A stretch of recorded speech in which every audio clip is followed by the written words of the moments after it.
Hey guys, it is Scott the Steamroller Steen with Steamroller Picks and HitThePick.com. It is Sunday, the 9th of February. There's really only one game that we're going to talk about today, and it's not college basketball. Sorry, guys. If you guys would be so kind, take a minute and subscribe, like, smash, all that good stuff. We sure appreciate it.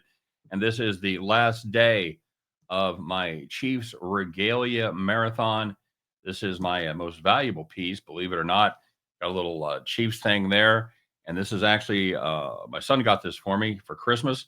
This is actually a practice shell of Joe Tooney. You can tell by the shoulder pads here and the fact that the neck is already stretched out. I do not wear this at all. That is not my neck that has stretched that out. So, yeah, there you go. Yeah, don't forget to pick up my premium plays as well over there at hitthepick.com. Finally catching fire on the premium side as well. And we'll talk about real quick how we did yesterday, because that's kind of what we do around here. Before I get to the Super Bowl, I'm going to lay out my play on the total, and we're going to talk about some of my absolutely favorite prop bets there. So stay tuned for that. In the meanwhile, yesterday, 3-0, guys. What can I tell you?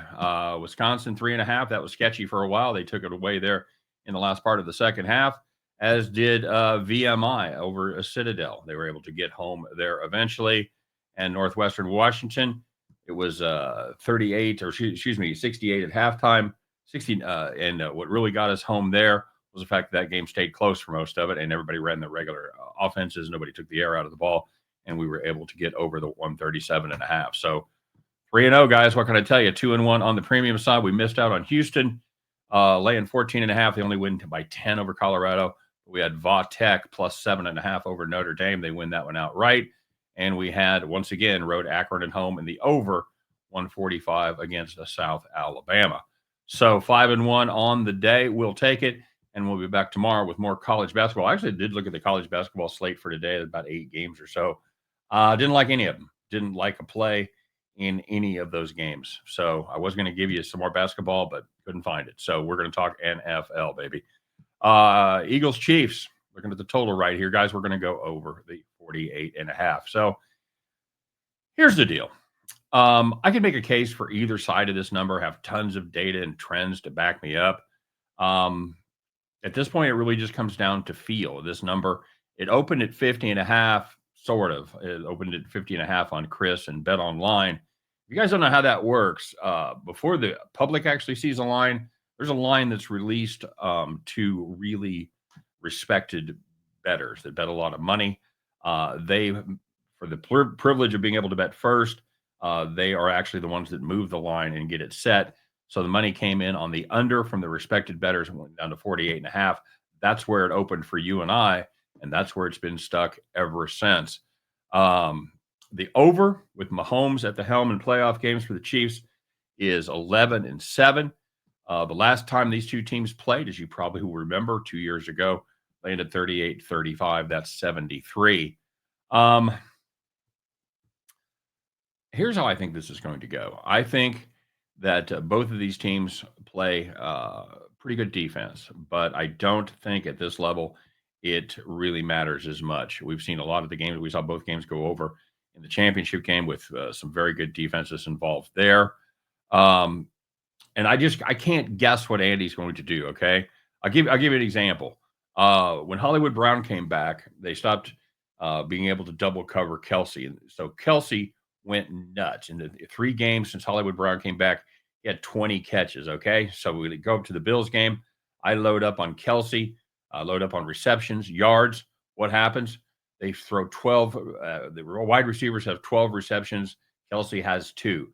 Because, if I'm thinking that way, Bills are probably thinking that way too. They've been looking at game film over the last 3 weeks and said, we got to jam up Kelsey. Okay, so good. Well, we leave Hollywood Brown open, and we leave Xavier Worthy open, and there you go. So I think there's going to be some passing in this game, and I think there's going to be some yards involved. And I'll talk about Saquon Barkley here in a minute, and I'll tell you what I think is going to happen there. First of all, let's talk about some of the props here. So yeah, over 48.5 is my play in that one, in case I was a little unclear. First prop I'm looking at here is over 5.5 combined sacks. Both of these teams had 10 sacks so far in the postseason. It's taken Philly 3 games to get there. Kansas City has been able to do it in just 2. They put up 8 against Houston and a pair against Buffalo. Neither one of these teams did a fantastic job of protecting the quarterback during the regular season. Kansas City gave up 2.4 sacks per game. That's 17th in the NFL. Philadelphia is worse than that, 2.7 sacks per game, and they were 21st. So I think we're going to see some sacks in this one. Give me over 5.5 combined sacks. Here's another sack-related prop. Going to have to lay some wood on this, but I think it's decent. Oh, by the way, I'm going to have, at the end of this, I'm going to have an absolute stone cold lock. I never say that. This is a stone cold 100%. Take it to the bank, sell your car, put it on this play.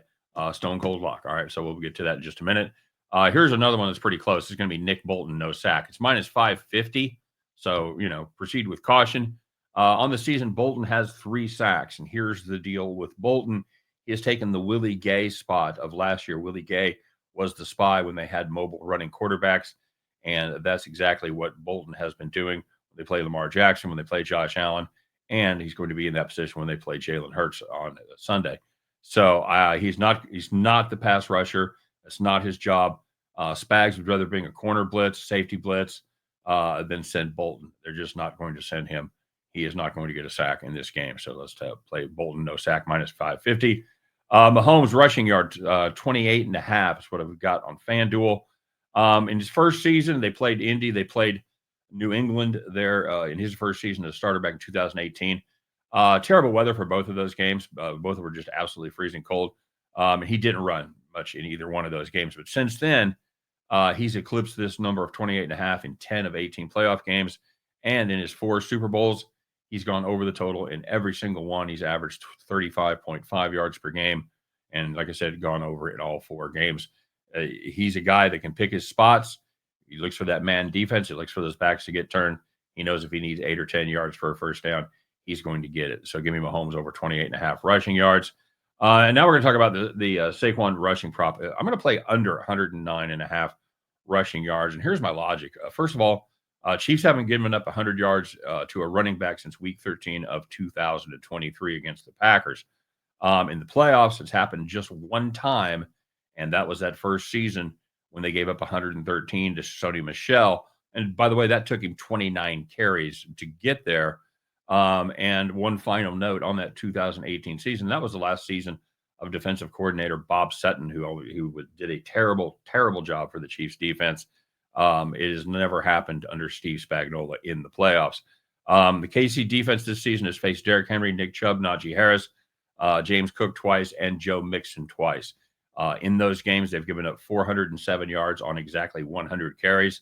That's 4.07 yards per carry. I think Saquon will get his. He might even bust one for 25, 30 yards. I think he ultimately stays under this total. I'm going to take Travis Kelce anytime touchdown plus 125. With Mahomes at the helm, Kelce has a touchdown in 14 of 20 playoff games, including 9 of his last 12. You're going to give me plus money on this one. That is an absolute gift. Give me Travis Kelce ATD plus 125. All right, finally. Oh no, it's not. I got one more. You always know I love the national anthem props. This year the total is a 120.5. That's 2 minutes and 0.5 seconds. John Batiste is the national anthem performer this season. He's all over the place. He's done them all over the place on different instruments, a cappella, guitar, whatever. But I think he's going to be on piano.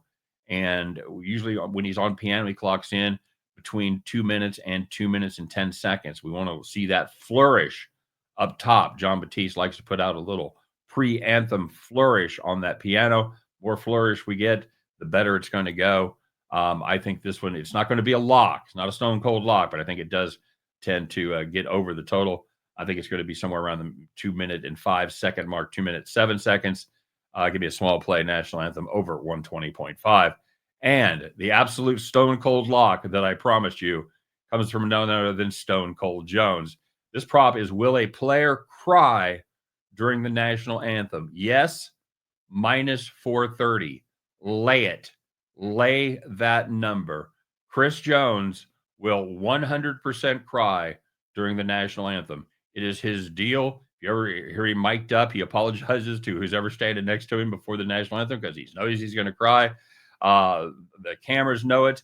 And they had an article, in fact, in the Washington Post on Saturday that talked about Chris Jones crying during the national anthem. So if the networks weren't hip to it before that by some miracle, they definitely are now. There'll be a camera on him. Chris Jones will be crying during the national anthem. Lay that 430 with confidence. So just to recap, Chris Jones or any player, coach, Sirianni cried last time too. Could be him, but it's going to be Chris Jones. When any player cried during the national anthem, yes, minus 430. National anthem over 120.5 seconds. Travis Kelce, anytime touchdowns, plus 125. Saquon Barkley under 109.5 yards.